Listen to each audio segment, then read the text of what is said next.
Interestingly, someone asked me, and I don't want to forget this question, I got to ask you. Someone said they wanted to see, because you have told people and mentioned before that you had weighed, I think, 230 pounds at one point.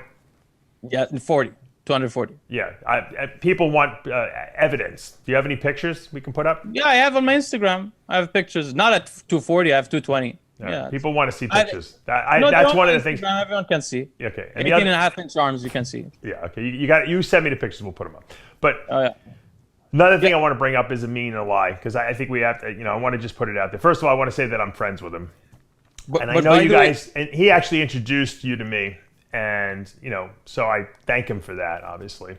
And I know you guys had a run-in. I know you had a show. You whatever happened. I just want to put it out there. I think that, I hope at least, and I know you're trying to do a lot of positive stuff over there at your channel, and I like what you're doing.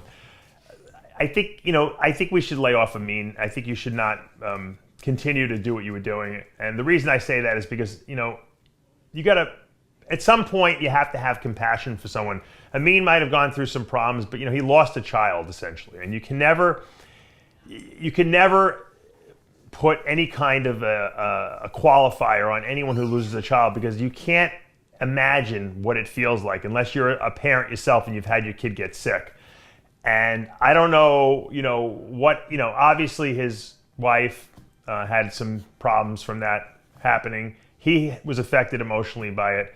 And you have to almost release that and forgive that, because it's the most horrible thing you could ever go through in your life. And I think that, in essence, you kind of owe him an apology in that sense, because this was not a person who was of sane mind, during this time period. And I don't think any of us would be, you or me, if we went through the same thing. So I kind of, I felt like a very uneasy feeling about that whole show. And had it been done under different circumstances, I think that it would have been more acceptable, but I don't think it was. Well, I apologize to you, Dave, for making you uncomfortable, but I certainly don't apologize to Ameen Alai. People have died because of Ameen Alai in the last 6 months. In the last 6 months, one person has died, and Ameen told me himself. So I am a former addict, and I do not accept people conning addicts. I do not accept it. Right. Well, it's a moral principle for me. I'm just saying, as far as his character, as long as I could. Yeah, I'm talking about character assassination. I'm saying you don't have to agree. You don't have to agree with anything he does, but character assassination, I think that was it not. It is all true. I do not lie. Yeah. He would sue me. Every single thing I say is true. Everything is evidence. He is not married to that woman. That was not his child. Every single thing is. Yes, but he raised that child as his own. Come on, he was acting. He was an acting father to that kid. So I'm not trying to assassinate his character in the sense of him being. I actually think Ameen is inside is a good person. Yeah, I think he went through some. He had some demons. He had struggled through some demons, and we would all probably if we had to go through the same thing. It was heart wrenching to watch what that boy went through. Who had cancer and had to die a horrible death. That's very true. But Ameen's demons do not come from that. He is a 20-year heroin addict and has never stopped. He has a history of 20 years. I have heard it from Roger Stone, from everybody. Yeah, but you know what the problem is? You don't know. You're not there with him in the room. So he told me himself. Look, you can hear all the rumors you want. And he told me himself. Yeah. So I don't lie, Dave. If you're accusing me of lying, I'm sorry. I'm not accusing you of lying. I'm just saying that you cut the guy a break. He helped bring you into this business, and if you don't want to be friends, I got into the business. If you don't want to be, if you don't want to be friends with him anymore, then don't be friends with him anymore. But you can't assassinate a guy's character after going through what he went through with the child. Dave, okay, that's all I'm saying. I respect you. I like you, and I support everything you do. Much. I'm very sorry to put you in an uncomfortable position. No, it's not uncomfortable. I'm voicing my opinion because I like Ameen, and I feel very I feel for him, and I can feel how his heart was damaged by what he went through. Yeah, and I don't think he needed. Chances. Maybe you should have waited 6 months to do what you did, because it just unfortunately, Dave. Well, I'm sorry to interrupt you. I apologize. It's your show. I mean, you invited. I wouldn't have come if I knew you were asking me this. To be honest. No, I wanted to because I think it's important. You did this to Lenny yesterday, and now you do it to me. That you ask us to apologize on the show. You shouldn't. You tell me. No, you don't have to apologize. I'm just saying that you. I don't know. Ameen is a con man. I want nothing to do with this man. I want him to never trick anyone again. All all I'm saying is that I don't think it was appropriate at the time frame that you My did it wife is the best person on earth, and she doesn't feel sorry for him. She booked all his plane tickets. He's a con man, lied to us from the beginning. He told me his son was dying to help him. I didn't want to be in this business. I was making $500 an hour doing consulting. I like the business, but I didn't think of it. I was selling him a website. He told me, my son is dying. Can you help me coaching? He was crying in front of me. I said, okay. I started helping him. Then I realized the guy's a drug addict. It's nothing to do with his son. It's all excuses. I hear from every single one of his friends the same thing. He tricked me for 5 months. You know, the guy made me fly to Florida once, didn't show up because he got high. He was partying in his house. This guy played games with me. And then I find out what? He tricks one guy, and listen to this. One guy, a heroin addict in the East Coast. He tells the guy, I have the ibogaine. You can't buy it online. No, you can buy it on iBoga. We don't need to go into details. I'm just saying. He says, I'm the only one who has the source. He says, I'm the only one. And the guy died. He did, but he did it. Look, I'm just talking about what he went through, okay, emotionally. People died. It's not acceptable. Saying, I don't know what he's doing with his business. I'm just saying from a standpoint of what he had to endure. Not hundreds, dozens of people have contacted me about what he's done with ibogaine that personally worked with him and had horrific experiences. Because I could have died if I went to him. Right. I could have. Yeah. I was an addict once, and I don't accept it. This is my moral standard. You want to make excuses? Every heroin addict has excuses. That's part of addiction. Part of addiction is you make excuses. You blame everything on the outside world. It's my family. It's my wife. It's my this. No. Everything begins and ends with you. And Ameen, I'll always be there for him. If he ever changes his ways, I will repair his reputation myself. I'll be there for him, and I've always told him that. Always. But the problem is, while I tell him that, behind my back, he goes... hurts people and then also badmouths me. Well, yeah, while I'm staying silent about him. For God's sake. Right. For God's sake, I'm staying silent, even though he's hurting people and he's badmouthing me and killing people. For God's sake, I can't do it anymore. When he hit Lenny, that was it. And at the time, I cared a lot about Lenny, so I thought he almost killed Lenny. I got so angry, and then he commented on my video, the idiot. And I called him the same day at 2 in the morning. I called him. I said, you idiot, remove your comment right now. You lie about me. You say I don't know this. I know everything about you. He removed the comment. He said, I'm so sorry. I'm so sorry, Leo. Don't do anything. I said, listen, come on my show. You admit you're an addict. You admit you lied about everything. He said, I will. He kept saying he will. Then he said, I got COVID. This excuse. Right. Then I told him, listen, if you don't come on the show and admit you're an addict and tell the truth to everyone, I'm going to tell it myself. Give him the chance. He didn't come. It came true. I'm not going to let this guy be associated with me, conning people. I never said one word about him. Look, I'm sorry, this is my ethics. I stand ethics before moral, before money, before everything. I support everything. I support. Look, I agree. I don't make money in this. I made way more money before. I'm doing this for ethics to help people, not to sit and bullshit and mean the con man. For God's sake. And I respect that because you know what? You are providing information, and I like your channel, and I like who you are, and like I said, that's why I'm friends with you, and that's why I have you on the show. I didn't come on here to bash you. I'm just saying that principle first. I'm just saying the guy went through a very tough time emotionally, and sometimes I have done more for him than anyone else. I believe it. But all I'm saying is that he harms people.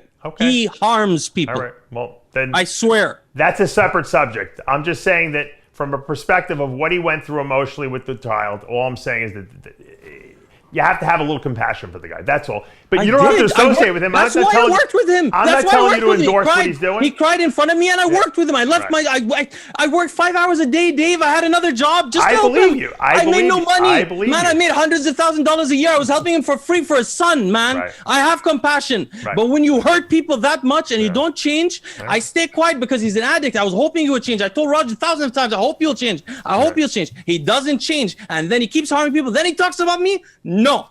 That's it. He has to be stopped. And he hurts Lenny also. He has to be stopped. And by the way, you can't, anyway, sorry, Dave. No. Look, there's no right or wrong. Look, this is not a personal thing. I'm just bringing it up because I think a lot of people have asked me I do not owe anyone an apology. I like you, Dave. I respected you since 2003, and I've followed you all these years, but I follow my principles first, and I will not go with liars and con men and none of that crap. All right. Look, I'm just putting, I wanted to bring up the subject because people asked. Okay, so when people ask me about things, I'm transparent, so I'm going to bring it up. That's your opinion. You to ask me to apologize to him, or Roger Stone and Ameen asked you to? Because he's asked 30 people to come tell me to shut up, so I don't harm him. 30 people called me. Hey, please. Every friend's friend called me. Please stop. Dude, it's the truth. I gave you your chances. I'm not going to continue talking about you, but I put the truth out there. I'm not taking the video down. Sorry. Right. That's the truth. Yeah. Okay, that's that. And I'm not asking you to take anything. You want to change? Hey, listen, this is for Ameen. You want to change? Go get sober. Come show us, and I will be the first one with you.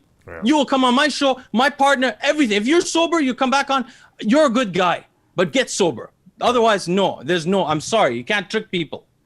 Okay. I'm sorry, Dave. This was very uncomfortable. That's your truth, and that's fine, and I respect that. But it's not my truth. It's my opinion. That's my principle. No, that's your truth. That's what you believe, and you know what the truth is? It might be right. All I'm saying is that I extended an extra level of compassion to him. How about everyone in the comment section below that's been conned by Ameen comment? But you also had business relations with him that I didn't, so I don't know what what went on. So, I know. I don't harm. Listen, I am very scared of harming somebody unjustly. I am not some idiot, to go harm the weak. I have compassion. Yeah. And that's why I never, that's why Ameen would wrong me, insult me. For 6 months, he was talking behind my back the whole time. Right. I never said one word because I know he's an addict. I feel bad for him. I know. Was it a jealousy thing, you think, or what was it? No, he also backstabs Roger to me for the whole time I knew him. He told me everything about Roger. He's just a bad guy. He backstabs everyone. And it's when you're a heroin addict, you become like the opiates addiction ruins the soul. It ruins the soul. It's not up to him. It's not his fault.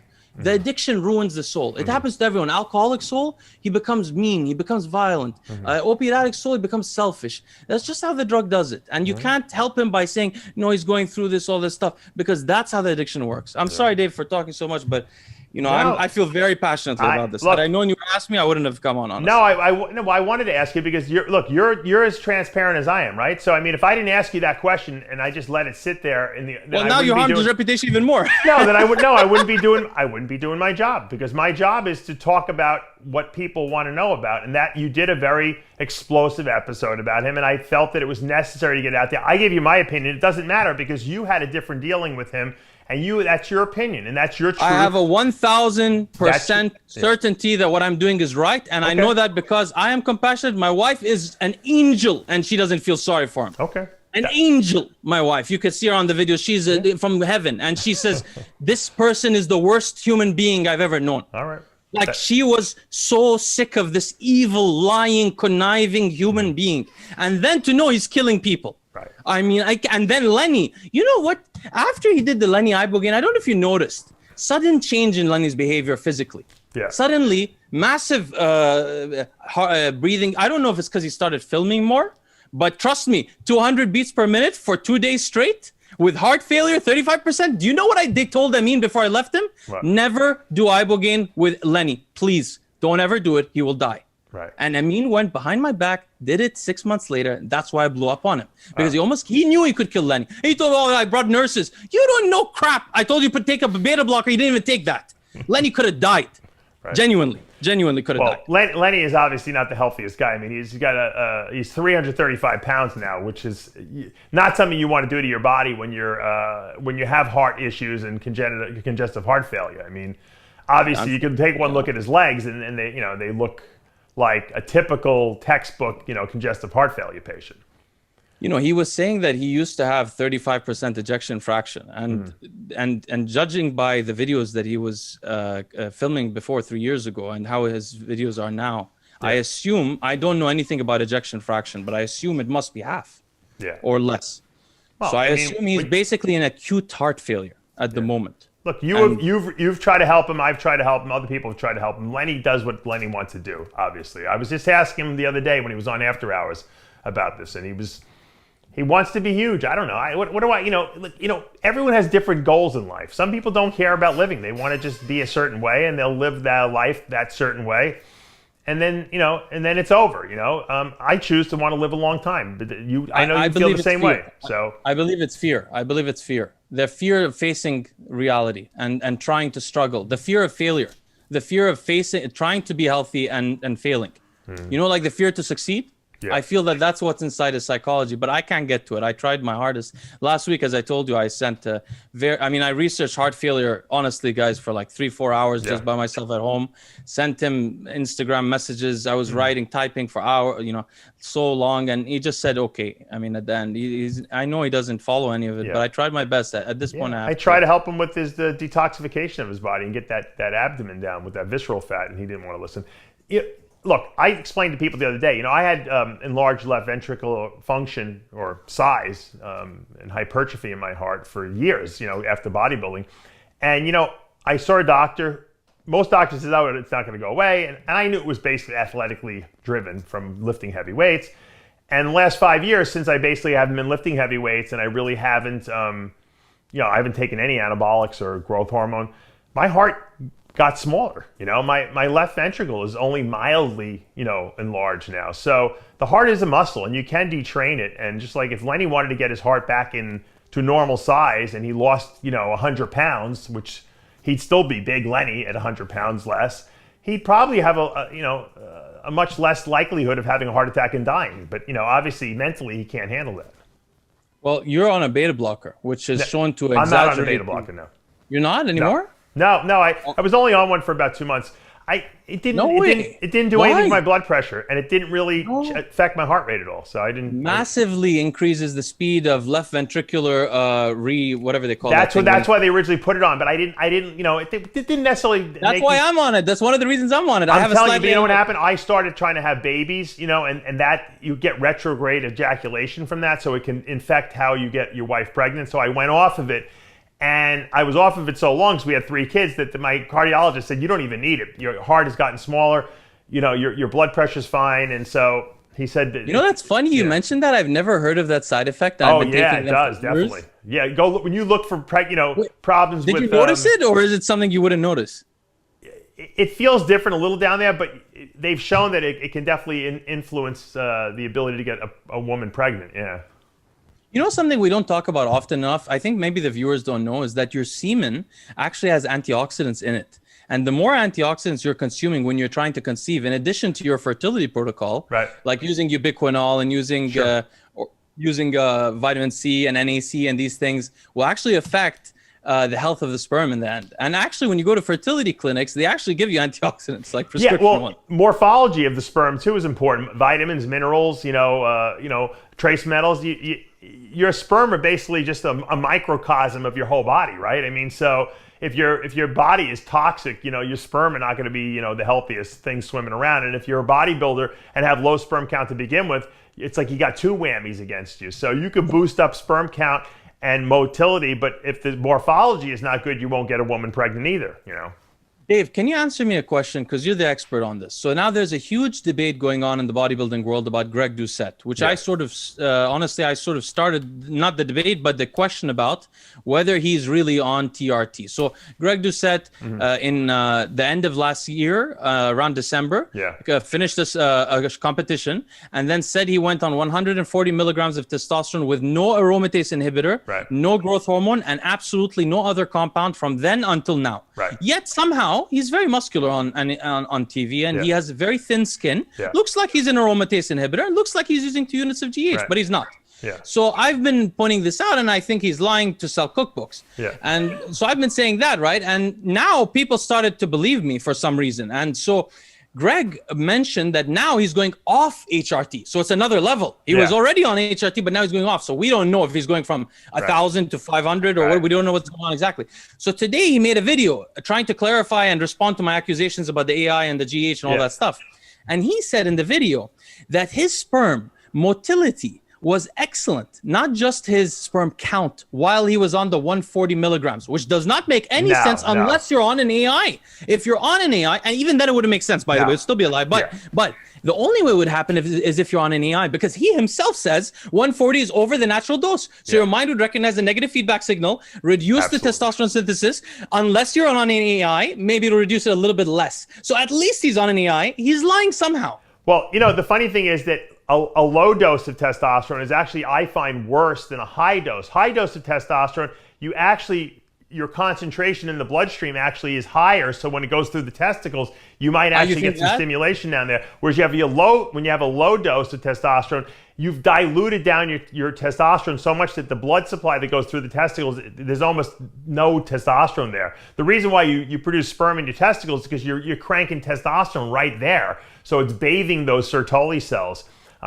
How would he even know what his motility was? Did he get his sperm checked?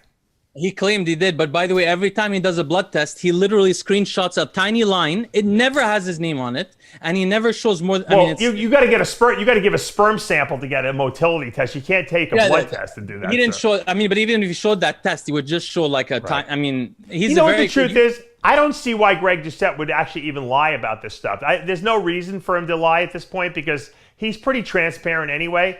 I think he likes to say controversial things because obviously it attracts people to his channel and causes people like you and other people to kind of say things about him, and then that gives him more material to respond to. So, you know, who knows? I don't know many people who just arbitrarily go and get their sperm analyzed. You know what I mean? Unless he's trying to have a baby or something like that with his wife. I don't know, but as far as I know, being on HRT is probably the worst way to get someone pregnant, you know, because it does reduce, usually you have very low sperm numbers on that. And if you have low sperm, you're going to have low motility, obviously. The best thing actually to increase motility, believe it or not, is injectable glutathione. Glutathione has been shown to really boost motility of sperm, you know, tremendously. Antioxidant, yeah. That's how I got my wife pregnant the third time. I didn't take any HCG or HMG. I was just on injectable glutathione and she got pregnant. You know, were you injecting IV or IM? No, IM, intramuscular. I get it from Titan Medical. I do 200 milligrams a day, and that's all I was taking. And I had to use massive amounts of HMG, HCG, the first two babies to get her pregnant, and then this one was nothing. So who knows? You know, I think a lot of guys, their sperm count is good. I think their motility sucks. So once again, if you are looking to get someone pregnant and you can't figure out what's wrong, try injectable glutathione because that seemed to be the magic that worked for me. So, for me, after 3 years on cycle without a break, I went off, did a post cycle for a year long with FSH and with HCG and with enclomiphene, with Clomid actually, but it should be clomiphene and an AI. And I've never tested my testosterone function just because I'm not very interested in it, but I've tested my sperm tons of times. Yeah. And my pregnancy was totally natural, first try as well. Yeah, totally natural. And you did the perfect protocol. That's my protocol, essentially, you would do it. I mean, yeah, exactly. Based off your protocol, I just changed the HMG to FSH because it's newer. It's the same thing. It's the same thing. It's just more. And then I combined Clomid and an AI at the same time. Right, and it's a lot of times if some people aromatize more than others. I don't really aromatize much in my body, so that would have been too much. I think for me, it would have killed my sex drive. So. But you're right. Some people are big aromatizers. So the FSH with the LH, which is basically HCG, can definitely cause a spike in estrogen in those people. So some people can probably benefit from a small AI. I got, again, final statement, Leo. I was just going to ask, do you believe in the LH receptor downregulation in the gonads from HCG, long-term HCG use? It's a big topic now. I don't think so because I didn't notice it in myself. Every time I take it, I'm on no HRT or no GH, but I'll take a shot of HCG once a week or maybe every 10 days just for good measure because it keeps my sex drive, I just feel good. It gives me a good feeling. And I never seem to not respond to it. So, and I've been on it for 5 years. So, I was thinking of doing that. I just got some in the mail. It's the first time I'm thinking of using HCG since I went clean 2 years ago. Yeah, if you're clean, you'll notice a difference. If you're not clean and you're on HRT and you take a shot of HCG, you probably won't even notice the difference. No, I've been clean. Like my voice is like a woman's voice. I've been clean for 2 years, like really Believe clean. me, Like, you're not reversing your vocal cords at all. At least I have the beard, so they don't confuse me. Thank you so much, Dave, for having me. Yeah, your show is the Leo Longevity Show on YouTube, guys. Check it out if you want some cutting edge information. Leo's always reading the latest papers and putting out the great information. And keep doing what you're doing. And look, like I said, I gotta air everything. So I don't want to catch you off guard with the questions I asked you. I know that was a sensitive topic. But the reason I brought it up is because I know you're willing to talk about pretty much anything. And you know what? That's what makes people like you because, you're about the truth and you like to put your truth out there and people respect that. Well, I have one last thing to say to you. You're going to have a lot of maniacs upset with you today. I don't care. The good opinion of others doesn't really matter to me. I'm about the truth and putting it out there. No, not about me. Yeah. I'm talking about what happened yesterday. Well, I don't think they're mad at me. I know they're mad at Mr. G because he went crazy. Oh, yeah, Lenny. They're really mad at Mr. G. I don't have any problem. Look, Lenny can say whatever he wants on the show. Mr. G now they want to get in the ring with each other. Mr. G's going to start fighting MMA, so he's starting to train. So I think we're going to arrange the super fight of the century. Big Lenny versus Mr. G in the octagon, I just want to say something to Mr. G. I didn't really know who he was. Yeah. I've never watched that show properly because I didn't really know who he was. And I just wanted Mr. G to know that we don't think bad of him at the show. Lenny just talks like that about everyone. Yeah. So he talks bad about me too. He talks about everyone. That's just how he is. It wasn't, and it really wasn't, and we don't think that way in our show. We never talk bad about your show at all. We love your show. Yeah, no, we feel the same about you. No, it's not from us. Yeah. Okay. All right, thank you. Good enough. Thank you, Leo. Guys, I hope you enjoyed this episode of Guru Talk. If you have more questions or topic suggestions, put them in the comments below. I'm Dave Palumbo with Leo Rex. We'll see you next time.